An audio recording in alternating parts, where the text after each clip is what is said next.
Well, tonight we are getting more answers about that toxic train derailment in East Palestine. Today, 5 months after that Norfolk Southern train derailed, a panel of NTSB investigators are grilling leaders from Norfolk Southern about the moment after the wreck. It's the first in what's expected to be 2 days of testimony at the East Palestine High School. As 10 TV's Lindsay Mills reports today's hearing, revealing how long it took for first responders to get vital information about that crash. Lindsay's live tonight with the details. Lindsay.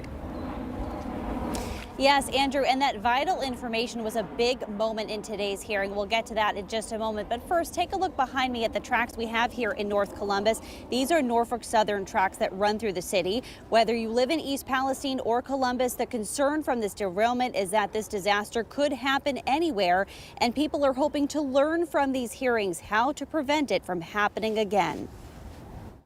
Jessica Connard is a mom and lifelong East Palestine resident. She wonders every day if she and her family should take on the financial burden and leave for their safety. This NTSB hearing, I really feel like, is critical, not just for rail safety, but for my community to really start healing and understanding what happened. We've been waiting a long time. She was among the many who attended a community meeting Wednesday night with the NTSB ahead of the start of a 2-day investigative hearing at East Palestine High School. The whole point of this is making sure that this doesn't happen again. At Thursday's hearing, it was revealed that critical information took hours to get to the people who needed it. It revolves around what the train was carrying. Here's the timeline from the NTSB. On February 3rd, 2023 at 8:55 p.m., the derailment happened.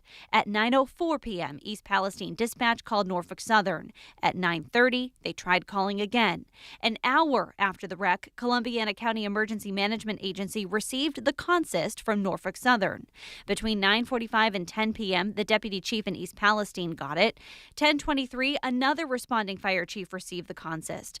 1:30 a.m., East Palestine Police received it. Then at 2:15 a.m., the East Palestine fire chief found the consist printed on a desk at the command post. However, an email chain between Norfolk Southern and its contractor for monitoring air quality showed the contractor was notified only minutes following the derailment. How is it that Norfolk Southern could provide the contractors responsible for cleanup with the information within 12 minutes of the derailment and took an hour to several hours before providing it to emergency responders? I can't explain the time frame.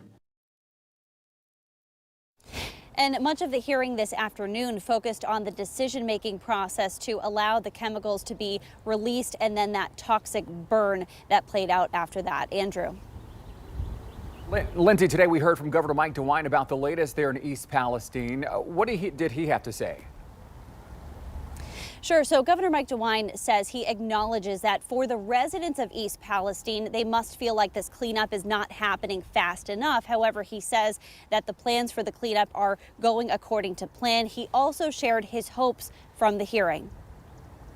Anytime you can get more facts, anytime you can bring a spotlight on a tragedy, a spotlight on something that clearly went wrong, it's a good thing. So I'm hoping we learn more from this hearing, and I'll certainly be looking forward to hearing from that. And the hearing continues tomorrow at East Palestine High School beginning in the morning. Live in North Columbus along the Norfolk Southern train tracks, Lindsay Mills, 10 TV News.